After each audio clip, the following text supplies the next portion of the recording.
So I'll just get you guys to introduce yourselves and the role you play in the band. Hi, my name's Alyssa. I'm the lead singer of TV Dinner. Hey, I'm Xavier, and I play guitar in TV Dinner. Hi, I'm Lenny, and I'm the bassist. I'm Luke, and I'm the drummer. And hi, I'm Nick. I play guitar and make very strange noises. Amazing. Okay, so I'll ask you guys the first question if you're ready. Sure. Okay. So the first question is, what have you been putting your energy into now that you're not gigging?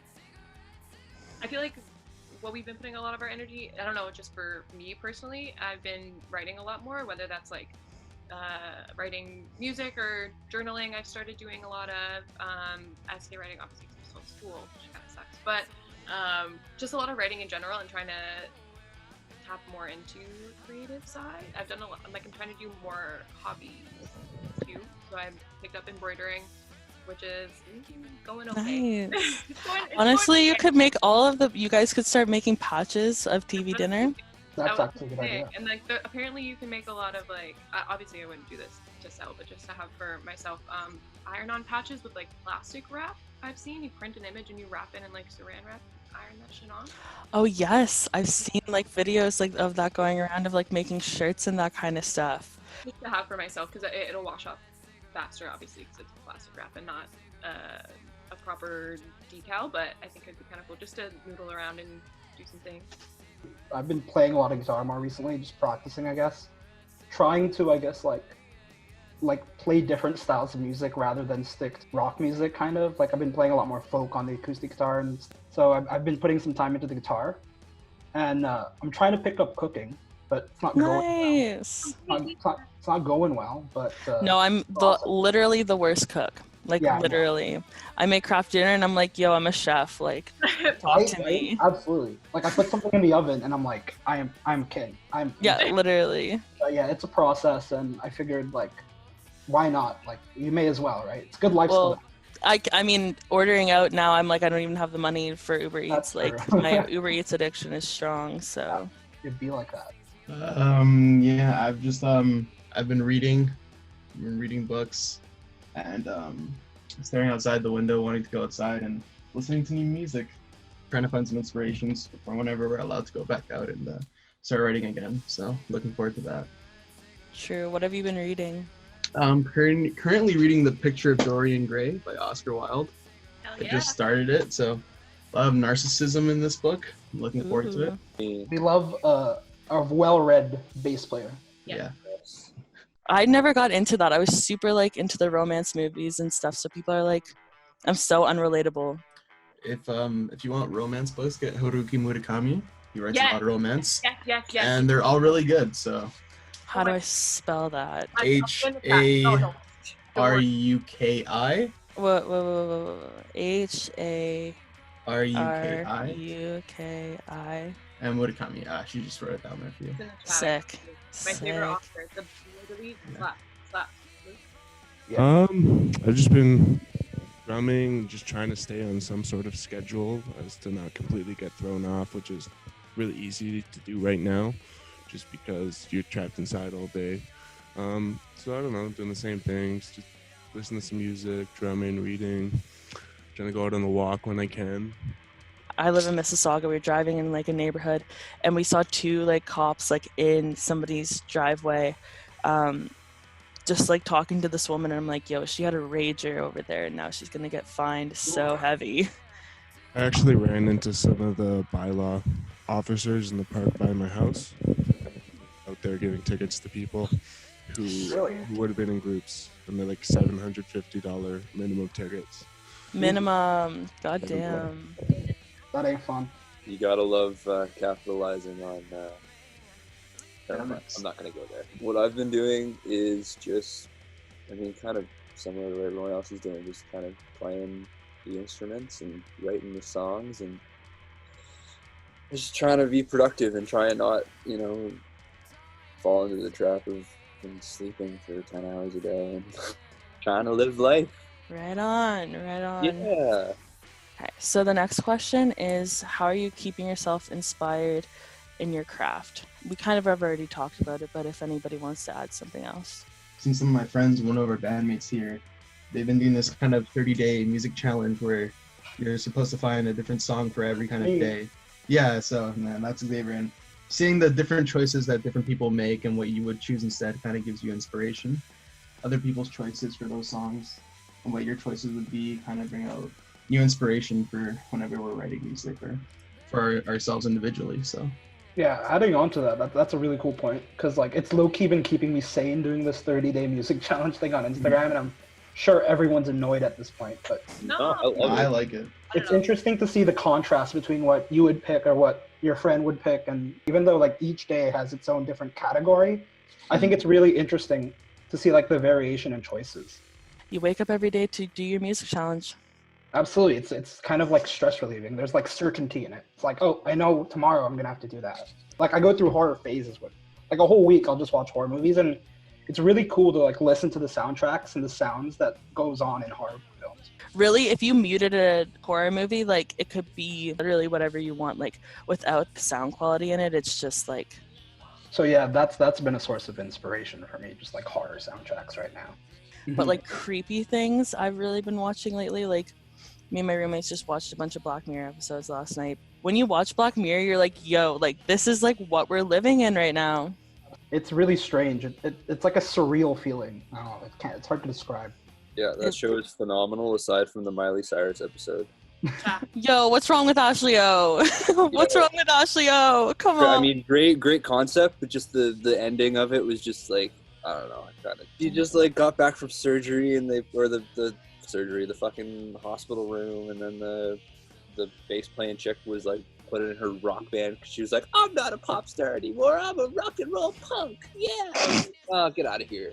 The first Black Mirror episode I saw was at a party, and it was like the most strange like experience. Oh, is that my place? It was your party, Letty. Like we were just chilling. I think it was like, I don't remember what party, but someone threw Black Mirror on, and it was just, what a mood changer, hey. But it was great. It was fantastic.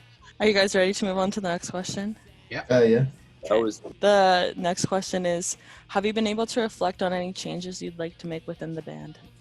I don't really think there's anything that we really want to change, more so work on, because we've always really said that we wanted to incorporate different types of music, because we all come from different musical backgrounds. So I feel like making different music and finding that spot where we can blend everyone's together, which we have been doing, but wanting to venture out a little bit more, different things, little cooler things, see what we like, what we don't like, and improve that way.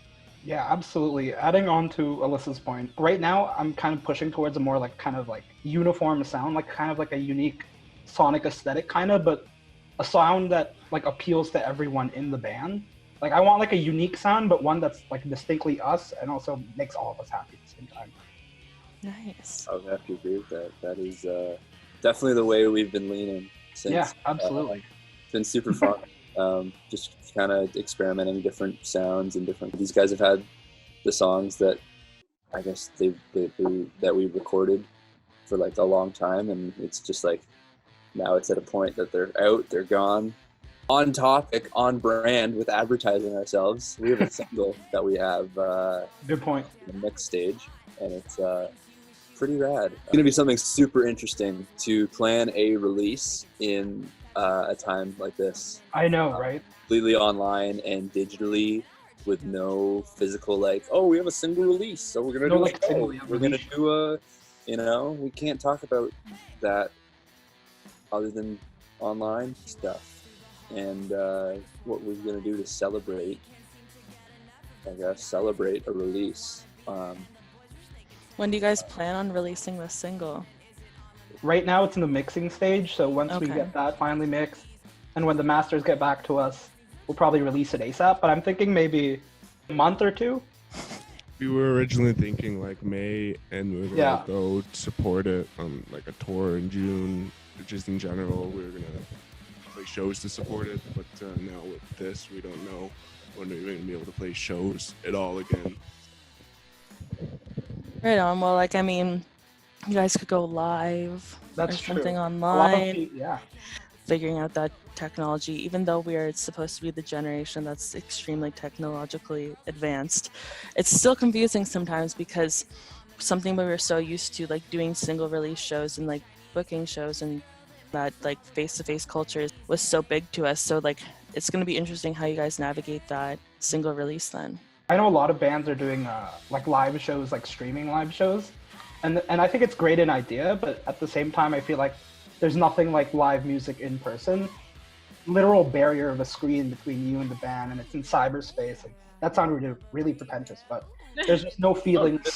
There's no feeling like being in person. You know what I mean?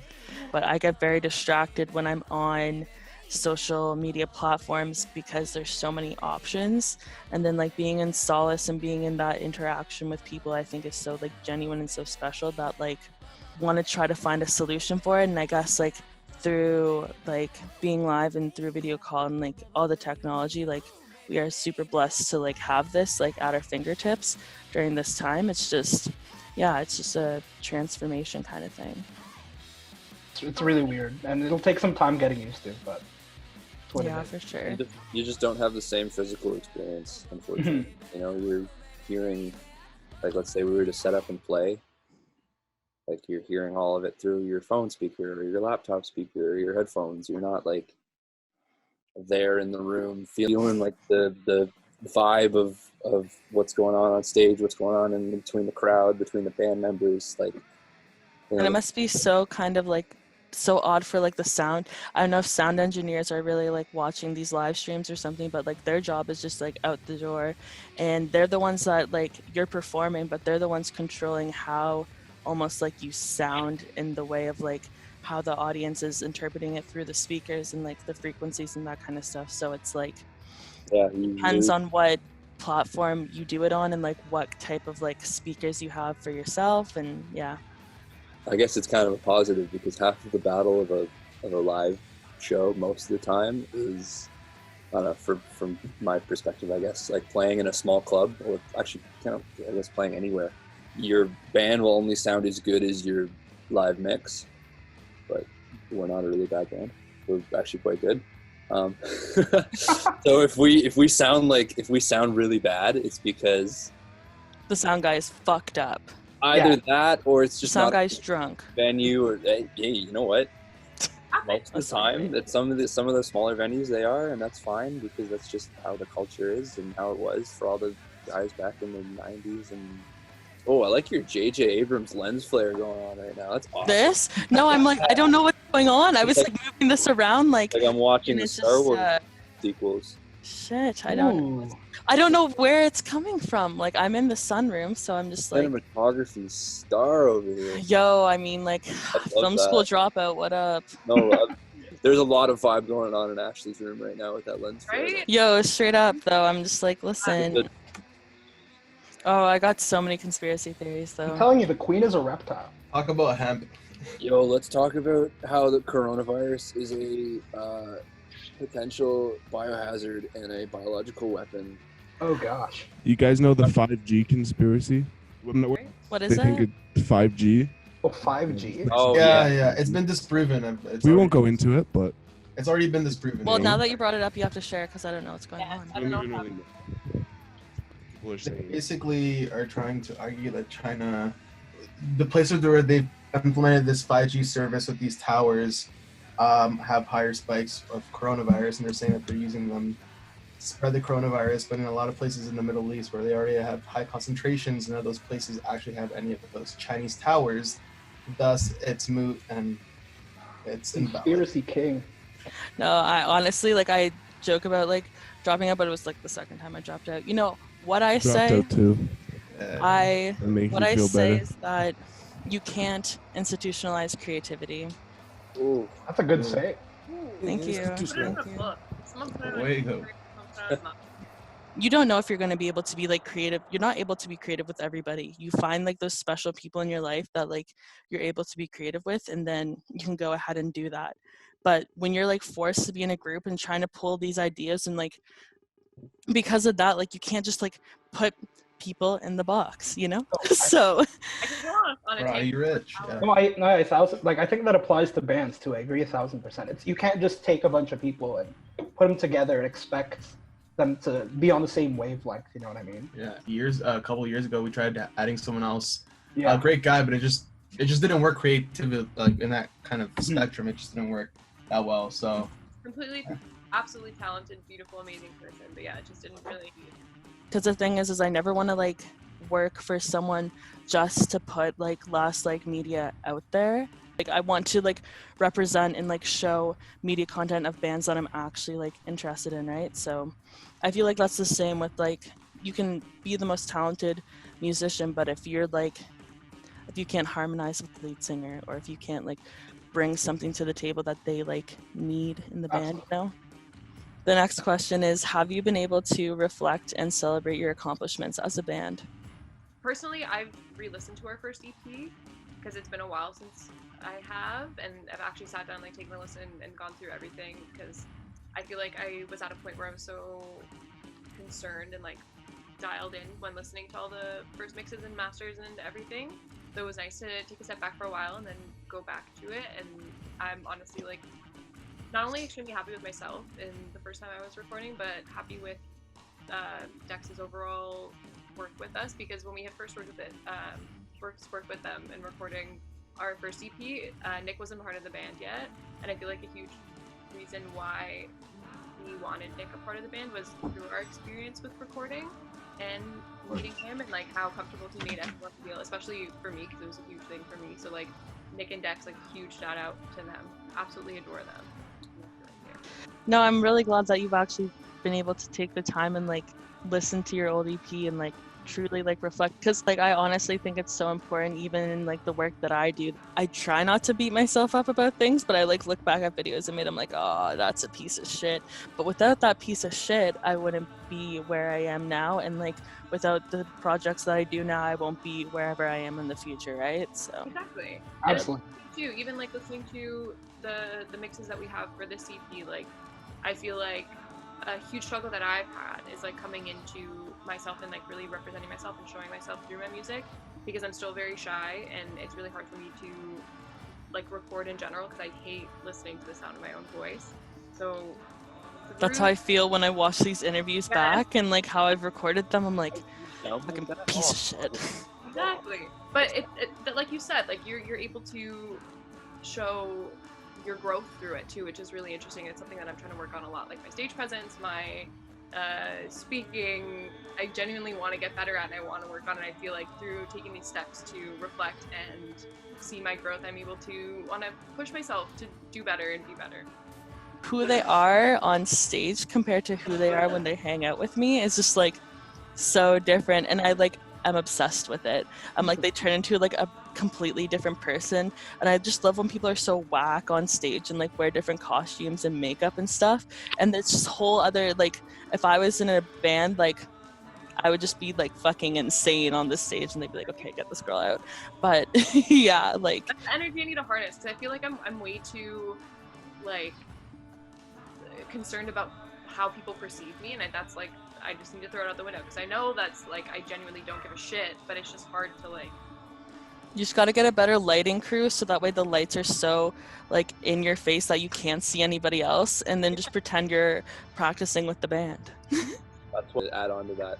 That's absolutely a thing. The easiest shows that I never ever wanted to do the singing stage, frontman kind of thing for Sweater Puppies. And the hardest shows are the ones where you could see everybody. And the easiest show we ever played was our show at Lee's Palace, because it's like because the stage is so much higher, and then the people are lowered. There's maybe 40, 50 people just sitting there, people all around the sides, and you're just like, you can't see anybody. Can I ask you guys a question? Yeah. How do you feel when like all of the concert photographers, because they're everywhere, and concert like videographers are right in your nose? I actually have one of this. One of our last shows, I'm not gonna name it. This place is literally a crack den, basically. It looks like tiny concrete. We were playing in it, and the room was almost pitch black. Our only saving grace to see where we were playing is when the photographers took pictures for that half a second flash. But there's this one girl who somehow got into this crevice between the bass amp and the wall where I was playing, and she was literally right behind me, and I almost smacked her in the face with my headstock of my bass. And she's just shooting shots and right there and like blinding me. I'm like, how did you get here? Like, what is going on? No, yeah, I agree. I think it's important to strike like a healthy working relationship or like a understanding between photographers and bands. Because like personally, I don't really mind photographers. I actually enjoy them when they're there. Like I think it's really cool that they're there taking shots. But I know it does affect, like Flash, I know really does affect the performance of some people.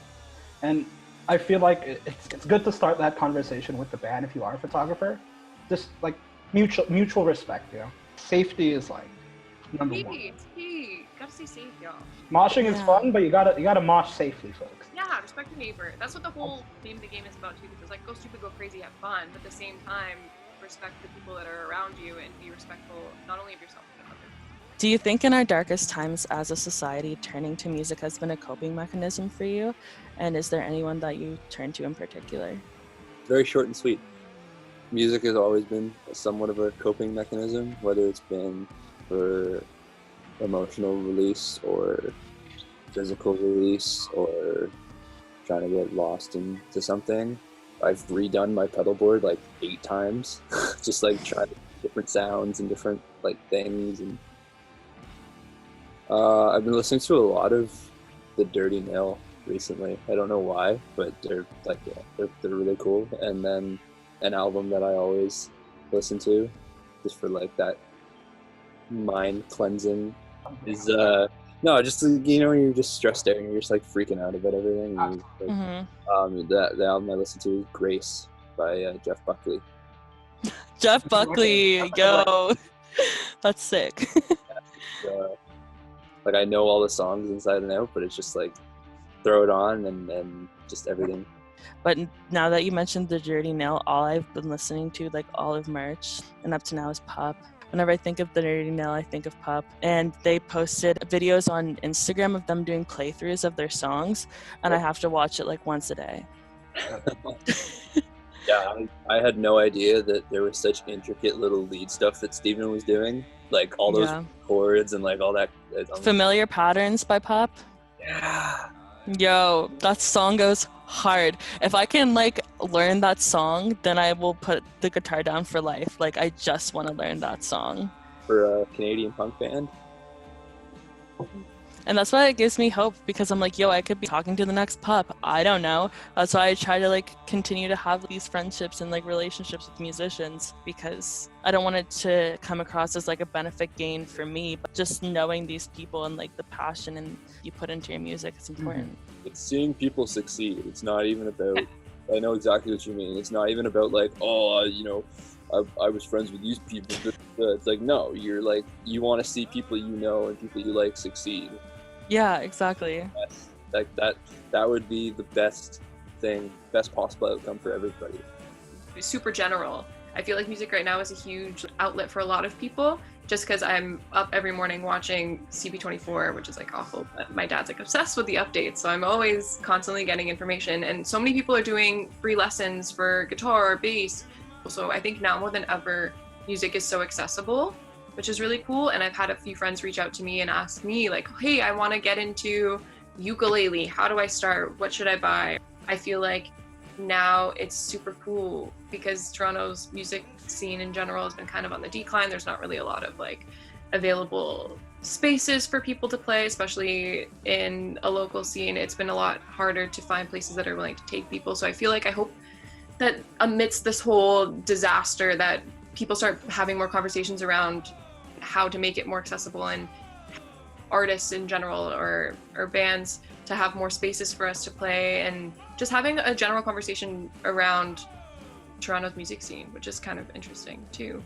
It become more popular and have more people talk about it, because so many people are missing shows right now. We're missing shows, we're missing playing. So many people are missing going to it. So I hope it garners not only more of like an interest in people, but more of like a conversation about accessibility and space. Truly, like, I'm curious as to what people think and like what we're going to do after this is over. We have to navigate it together, and it's so important for all of us to not feel alone in this. Like, music scene, you guys too, you can include personal hopes. But within the Toronto music scene, I think we should be working towards a more like inclusive scene. I think trying to incorporate more groups of people and stuff like that, because like I think variety is what makes music so great, right?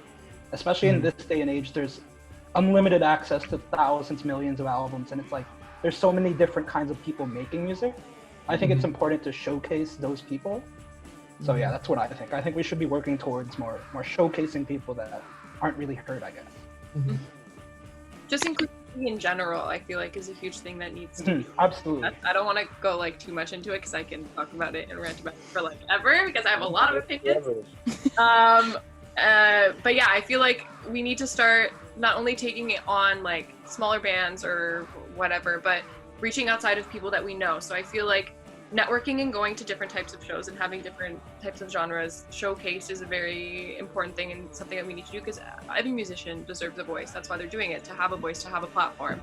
So I feel like music is such a beautiful thing and it's something that everyone needs to be able to experience or partake in. I feel like it shouldn't be kept exclusive and only for a certain type of people or someone that you've known for a really long time. That's what the whole point of networking and meeting new people is too, right? That you can't just stick with your one little group of friends that you've known for a very long time and favor. You should open your doors to everybody. Yeah, putting yourself out there and stuff, it's like so nerve-wracking, but otherwise, like how am I supposed to like build this community of people that of different bands that may or may not know each other but can still come together, you know? And then I can be that like neutral source for everybody. Of course, that's like the main thing I tried to do as well when we first started integrating into the scene, because I was going to a lot of local shows and networking and doing different things like that.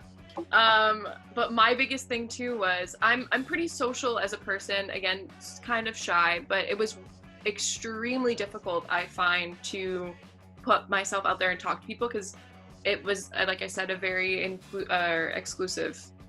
And I feel like that's one of the bigger problems is just kind of being friendly to your neighbor. Be like, hey, you like music? I like music. Let's talk about whatever. But I do understand it's not easy for everyone because, again, it's not easy for me. But that's the only way that...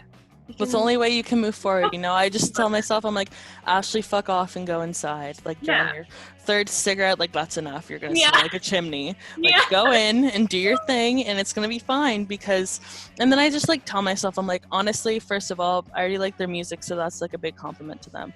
Second of all, we probably have the same sense of humor, to be honest. I'm like, most of the time, I, like, can get on with anybody, so that's fine. And then... I also remember, like, I'm 21 and all these other people are probably my age too, so like, why am I so intimidated by someone that was born the same year as me? And then I'm good. I just need, like, those things to validate myself. Right. Look for those things too, right? It's important. So is it safe to say that, like, kind of your hopes is to have a more integrated community then? Yes, stronger community and more space. I hope people start banging out DIY spaces out their ass because I want to play shows. I really want to play shows again. Yeah. Like, just to go back to like the warehouse, skate parks and like all that kind of stuff. Just like I really want to figure that out, like on a tech kind of side, to be honest, because now that everybody's saying that, I'm like, well, I can't buy a house for everybody. Plan. It's just kind of scary to know that they're not going to happen for a while, but that's all that it is. It's just postponed. It's not canceled or anything, right? So like, we still have these things to look forward to, and we can take this time now to turn it into a positive experience rather than a negative experience, and come out with some cool ass music and just let our freak flag fly. I don't know, not to be all spiritual or anything, but like, this time is really like, it's just like put a halt in like everybody's plans. So like, you know what I mean? It's really like, that's why I asked the questions like, have you taken time to reflect or something? Or like, are you going to take the time to do that? Because like, that's all we can do. And like, all we can do is create and like take the time until it's given to us to move forward. Mm-hmm. Yeah. Absolutely. So I'm just curious to know if you guys have any upcoming projects you're working on. So I'll take this one. We have this new song coming out soon. It's in its mixing stage. We're going to hope to get it mastered soon. And then we're going to plan out the whole promotion phase of that. So we got a single coming out very soon. Mm-hmm. And then we're also writing a new batch of songs that hopefully are more accessible, but also really strange, experimental, and more unique to us. So that's what we got right now. We got an EP on the works and a single coming out very soon. Yeah. Hopefully some more shows, really show touring as well. Totally forgot. Sorry, Nick, I cut you off as well. You came for Yeah, I was gonna say, what's the single called? it. Shh. Untitled so far. It's untitled right now. They want to name it something stupid and I won't let it happen. Names are hard. All right. Well, yeah. Is there anything else you guys want to talk about? I think pretty good here. That's We're good. Yeah. I think we're all good. Yeah. Look at that. Perfect timing. 4:38. Look at this go. Oh, That's what I'm saying. Out I'm of very clock for time today. oriented. I gotta